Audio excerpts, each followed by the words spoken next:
Week 25 kicks off with some Father's Day presents. First of all, I got some weird dice from Trina. Letter dice. And what do we have in this one? You have a D14 and a D18. Got both of them? Yep.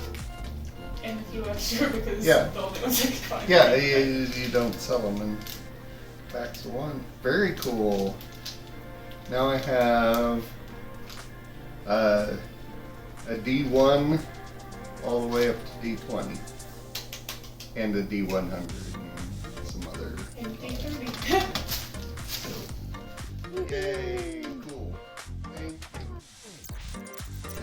And then I got a deep root feeder from Melissa. Might make it so that my tree actually grows this year. Hooray! Hooray!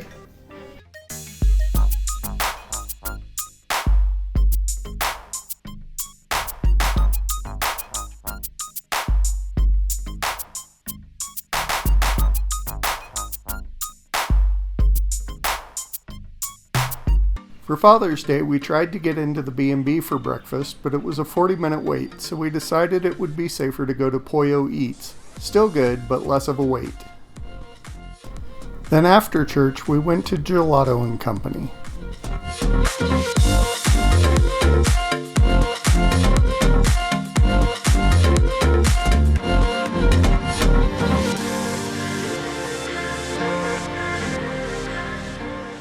After Gelato, Melissa had to go to work, and Trina hadn't seen Inside Out 2, so I went again with her. And 2 weeks ago I made a comment about Nicole Kidman versus the new Bumper, so I thought I'd put them side by side for you. AMC Theaters. We make movies better. Welcome to AMC Theaters. We make movies better. So here's my big project for this week. About 12 to 15 years ago, I planted this linden tree that I have been trying to get to kind of take in the ground, and every few years it's done great, and then we have a year where it's absolutely dead, and then we have a couple years where it's great, and then we have a year where it's absolutely dead. And this happens to be one of those years that it's absolutely dead. We are in June, like a week and a half in, 2 weeks in, and this is all the growth that I have on it. And so I've decided that this might be a good time to try moving the tree. So a couple of reasons why I'm interested in moving the tree. First of all, 4 or 5 years ago when we put in our sprinkler system, we have this sprinkler line I lined up with this wood so that you could visually see kind of where it goes. And that sprinkler line comes kind of close to the base of the tree. And considering that a linden tree is supposed to have a 3-foot diameter, that could cause some issues with my sprinkler line. But the more important issue that I need to take care of is while I was dealing with the sprinkler system, I realized that the power line for the house and the phone line for the house run along this path, marked by this board. And again, with a 3-foot diameter on my linden tree, that's going to be a serious problem in the near future. So since this was a year that the tree wasn't doing all that great, I thought I would cut off one of these branches and put it in some rooting soil or rooting powder and hopefully get it to take place. And so right here is where I'm planning to dig my hole. So out here, it's nowhere near any sprinkler lines. It's nowhere near the power line for the house. So I think that's going to be a really good place to move my tree to.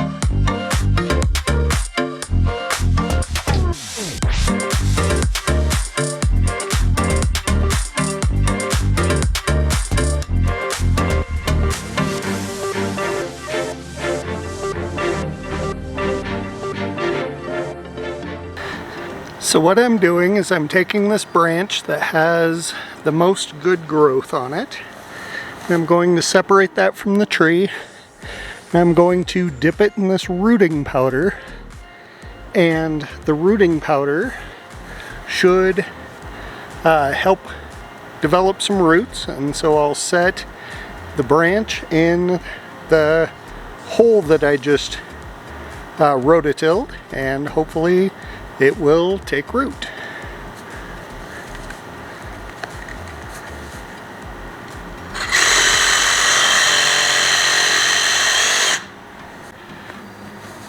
And so hopefully that will start developing some roots. Throw some water on there so it feels thirsty, and hopefully we'll see what happens this week. Oh, and also, because it's not my first rodeo, I am going to leave the rest of the tree in the ground until this tree roots, so that if I have to do a second attempt, I've still got a couple more branches that are at least doing something. Alex had to work yesterday for Father's Day, but was off on Monday. So Trina and I headed up to Idaho Springs to meet him for some lunch. And I also got to open up my present from him. What is he? It is bamboo boxes. Woohoo! Okay. Yay! Thank you. Happy Father's Day. Happy Father's Day. Alex got a little behind in remembering to bring other people gifts as well. So Trina also got a birthday present. I wonder what it is. A little. I don't want to completely mess it up, but it is a little cherry glass. Yay. For my desk. And since we went for gelato yesterday, we of course had to go for ice cream today.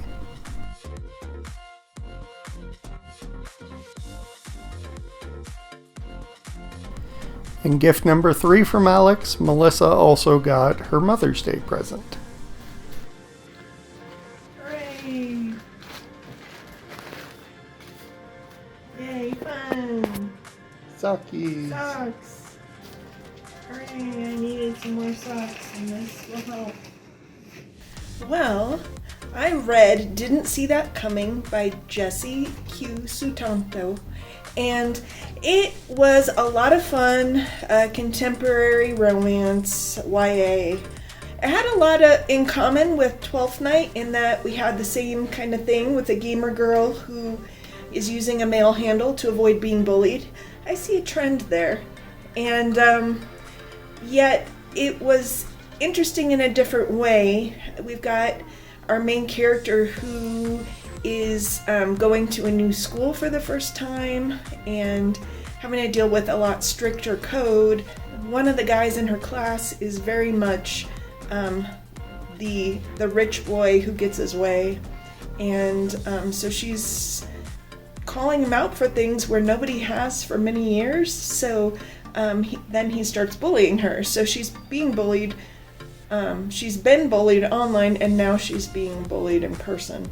It is painful, and there were some really interesting parts about how she grew and how she tried to make friends and how she connected with this guy that she actually knew online already. And I really liked that it was set in Singapore, I believe. Sorry, it's been a couple days.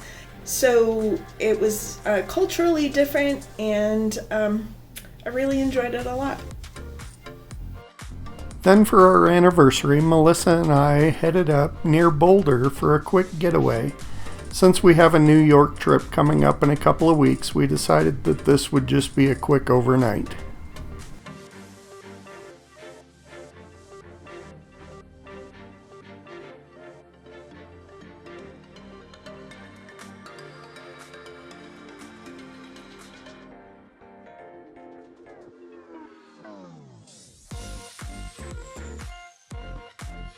Also this week I read Fawkes by Nadine Brandes, and that is Fawkes, as in Guy Fawkes. And I was familiar with the name, but didn't know much about it. It ended up being a really interesting combination of historical fiction with a layer of magic on top. Now this I've read before in the Our Lady Janie series, so it didn't throw me off so much.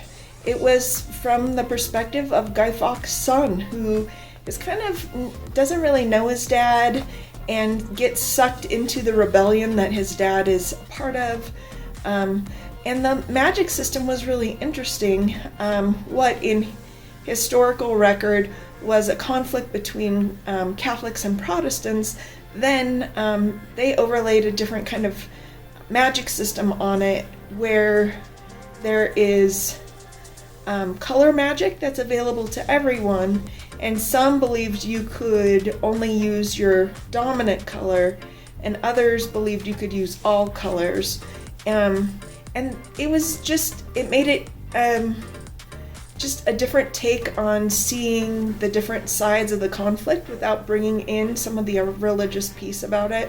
I really thought it was a fun one to read. It was slow in a couple of parts, but part of that was me trying to sort through the history of it since I wasn't that familiar. In the end, I felt like the author did a really good job with it, and I enjoyed it a lot.